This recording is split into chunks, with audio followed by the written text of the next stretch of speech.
Welcome to the Lend Academy podcast, episode number 90. This is your host, Peter Renton, founder of Lend Academy.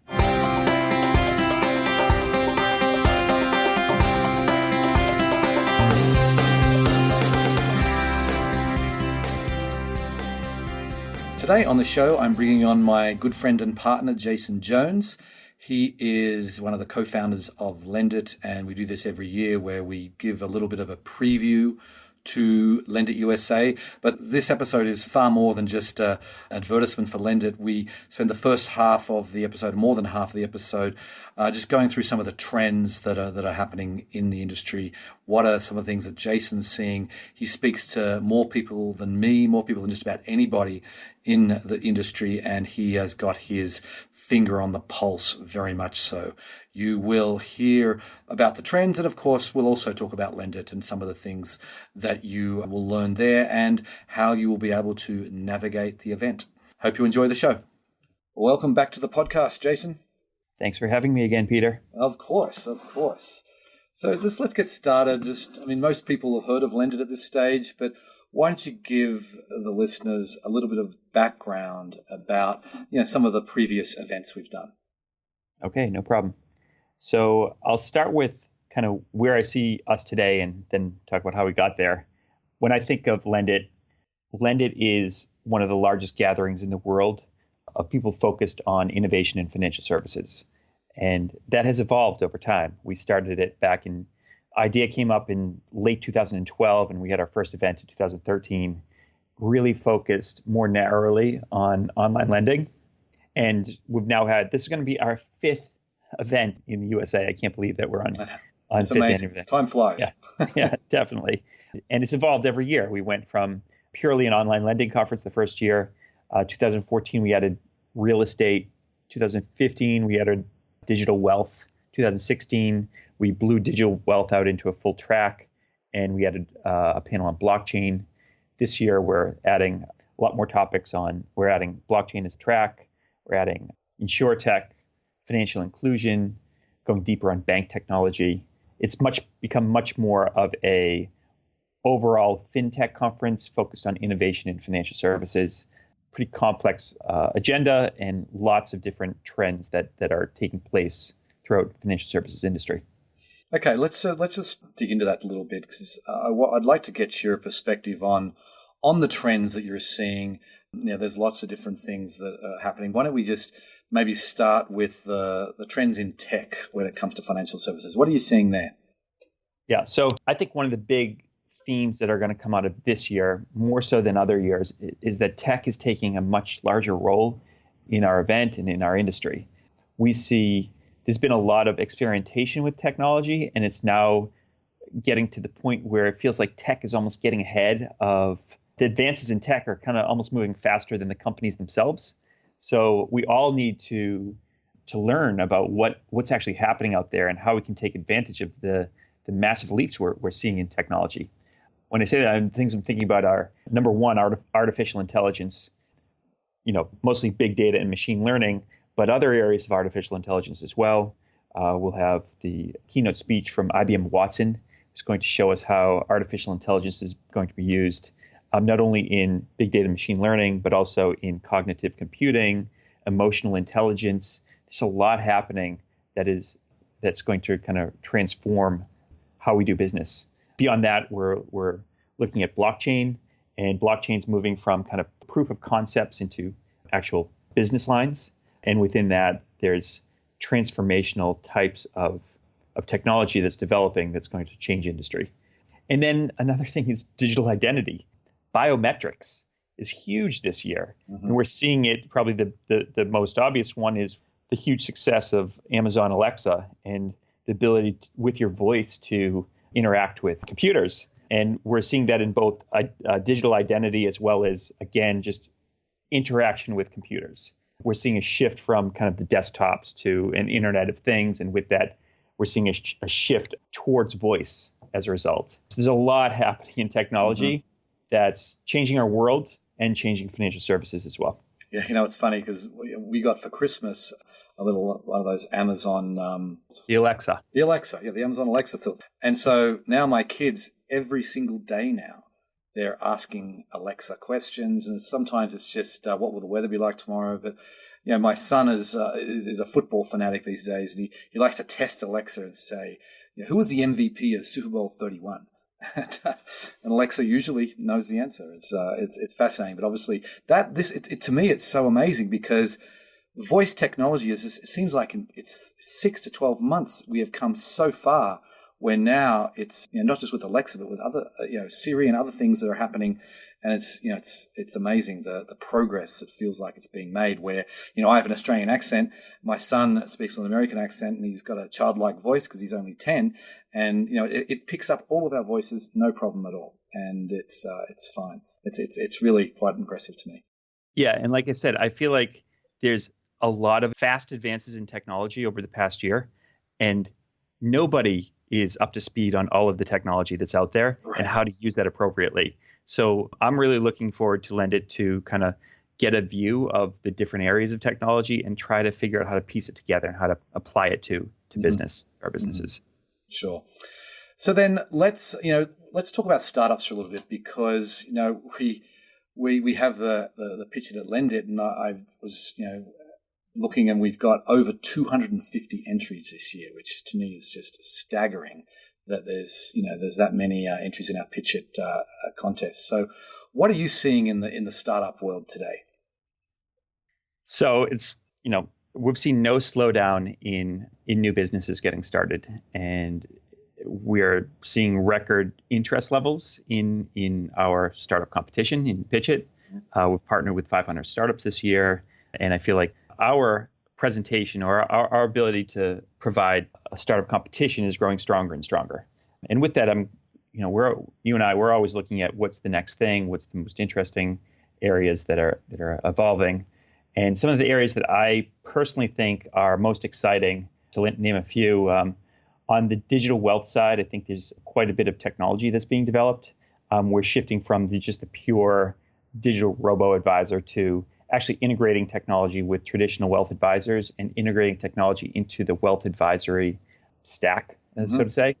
I think there's so much innovation happening in that category right now that's going to help. It's kind of broadening the scope of digital wealth or advice to so many more people that didn't have such access beforehand. I think another theme that's very exciting and very promising is anything around social impact investing.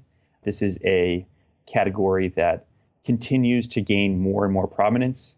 People are looking at not only the profitability of companies, but also their impact on society. And given kind of the state of our political landscape, social impact and the ability to change people's lives, preferably for the better, is something that continues to gain prominence. And with that is financial literacy as well. We're doing a lot on financial inclusion this year, and we're going to see some overlap between social impact investing and financial inclusion. Then say probably the trend that I am most excited about is the idea of client engagement. And I see two specific technologies coming together that are truly disruptive. One is personal financial management. This is, the next iteration of Mint or any type of kind of financial planning software that's kind of has the consumer engaged on a daily or weekly basis on kind of managing their financial life and helping them with financial literacy and kind of properly planning their life. That tool, that engaged tool combined with messaging, I think is truly disruptive to the world. I think that you add those two platforms together, one, a highly engaged technology, and two, a massively distributed communications platform. And you can layer on so many other financial services behind that, whether it is a deposit an app for deposits, or an app for lending, or an app for wealth management, or an app for insurance. There's so many different things you can add on once you have both that engagement front end and the distribution mechanism to go across around the world, basically. So I think you're going to see more companies popping up in that kind of those categories, and that's a big transformative category. On the blockchain side, I view the blockchain as the land of giants. every major Fortune 500 company, every major multinational company is thinking about the blockchain. And the categories that I focus most on are kind of supply chain or trade finance categories, as well as large scale financial services, back offices, whether it's custody, clearing, settlements, bank to bank payments. Those areas are, we're moving from proof of concepts into actual products being rolled out by every major bank, all the major multinationals around the world. So exciting to see that happening there. And then the last category I'd say in VC world is insurtech. I would probably put in the category of too much money chasing too few deals. Don't get me wrong, there are some really interesting new insurance companies that are popping up, but it's a space that has been discovered before there's been enough time for entrepreneurs to develop business ideas. And I think you're going to see that change over time, but right now the pendulum feels like a little heavy on money and a little short on actual great ideas. Mm-hmm. Yeah, makes sense. Yeah. So let's go back to the roots of the business here and into the online lending category. What's interesting? What are you seeing that's interesting here? So I've been spending a lot of time with the asset allocators, whether they're the investment consultants, the pension funds, the endowments, the people who allocate capital and kind of build asset portfolios.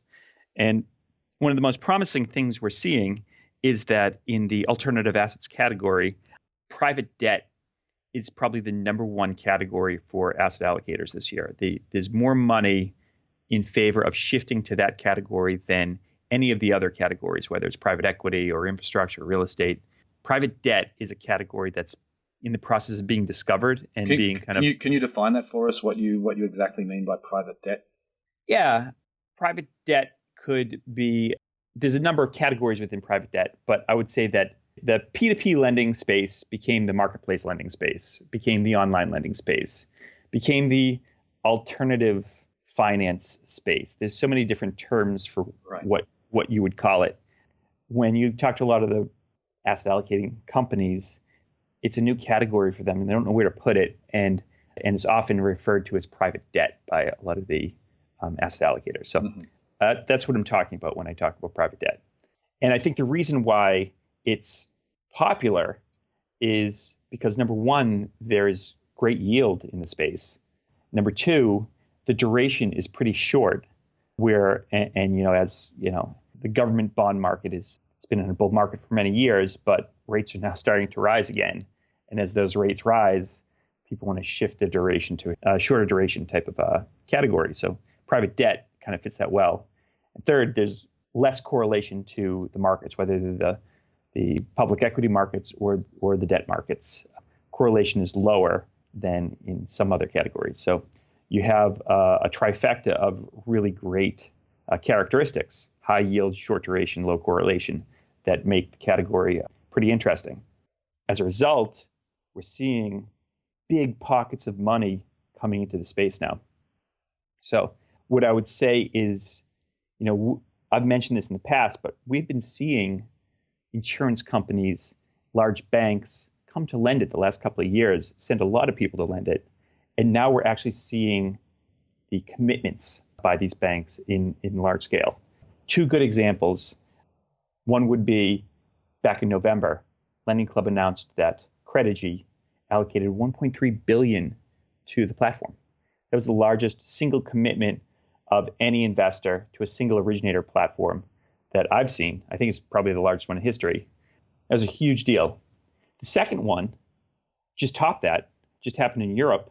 Aegon, which is a holding company that owns multiple insurance companies, including Transamerica here in the US, they've already allocated, in the hundreds of millions to a number of different European platforms, including Ox Money, which they'd already allocated 150 million euros.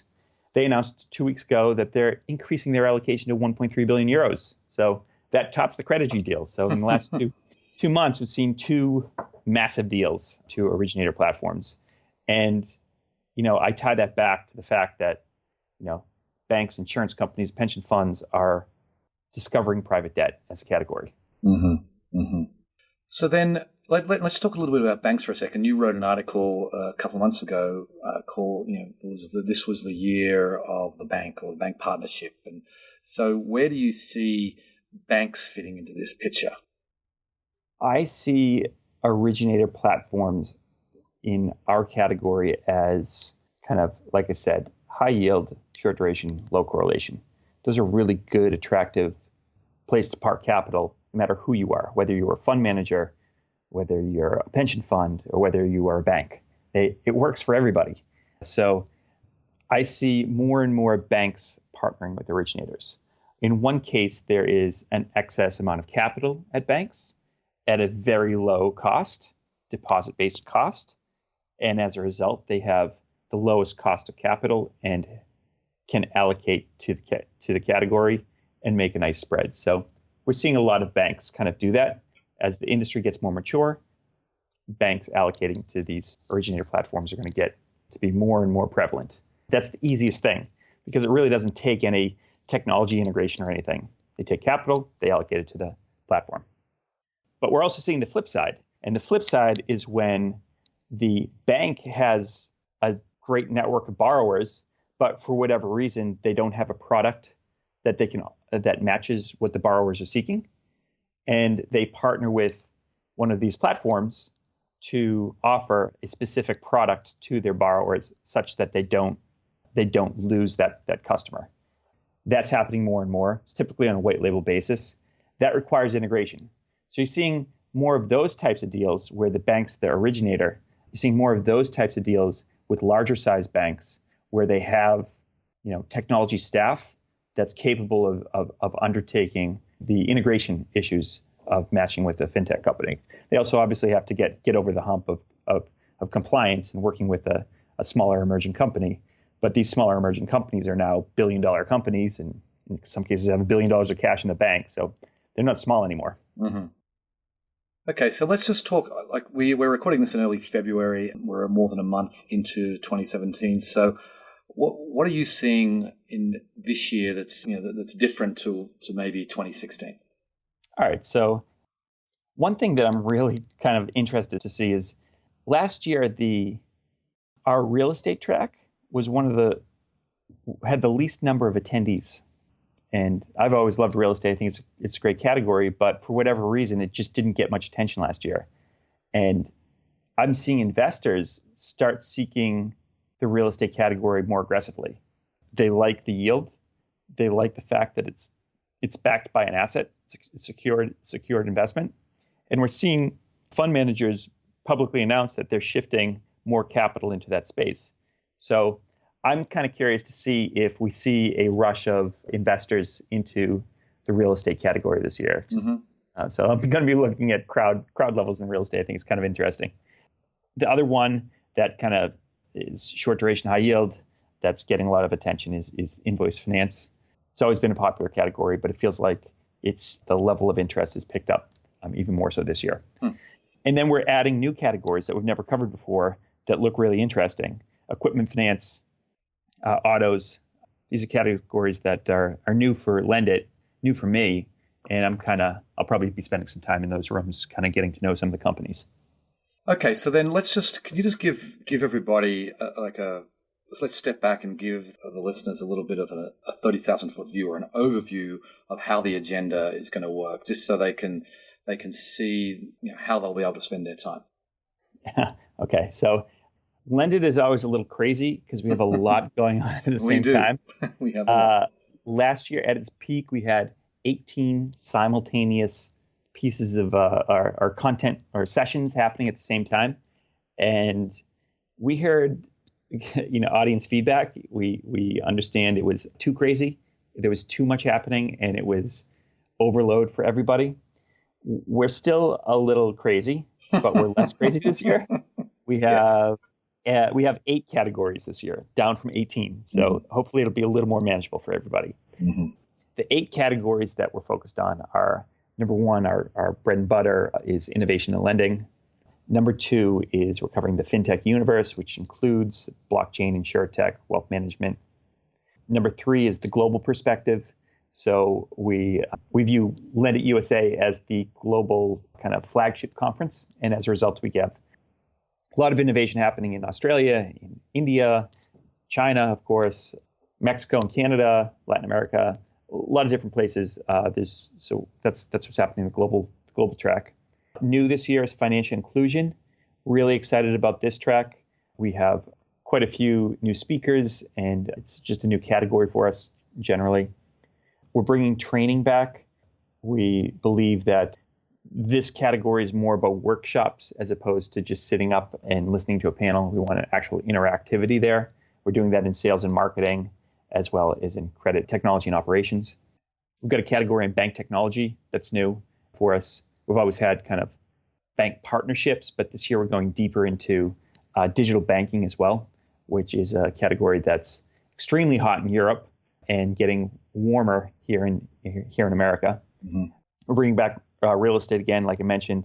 And finally, we have the investor's perspective, which includes both tracks, what's happening in venture capital, what's happening with large fund managers, et cetera, as well as a place where fund managers can pitch to asset allocators. They can pitch their funds to asset allocators.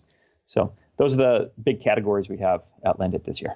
Well, and let's just talk about the keynote stage, which is the other, obviously the other track that is obviously very important. And what are some of the sessions you're looking forward to on the keynote stage? Yeah, so I view LendIt like a movie, and you don't want to go watch the same movie every year. We need to keep it fresh. We got to find innovative people and keep it interesting for everybody that continues to come back. So the speakers we have on stage, most of them are new to our audience and new to us, and we're really excited to have them. Starting with Ash Gupta, president and head of big data at American Express. This guy's a legend. He's been at American Express for 40 years, and he's been responsible for developing their credit and underwriting technology and infrastructure over that time. So really excited to hear what Ash has to say about how American Express views kind of innovation in financial services. We've got Thomas Curry, head of OCC, obviously hot right now. Everybody wants to hear what the OCC is thinking with their new fintech charter, how that's going to impact our industry. We've got John Scully, the former CEO of Apple and former CEO of Pepsi, who is now the vice chairman of a credit company called Lantern Credit that helps with financial wellness. Helps, again, what we talked about beforehand about kind of helping people develop their financial literacy and wellness. We've got Anthony Jenkins, the former CEO of Barclays, who is getting on stage and will be talking with Brett King about digital banking and trends in that space.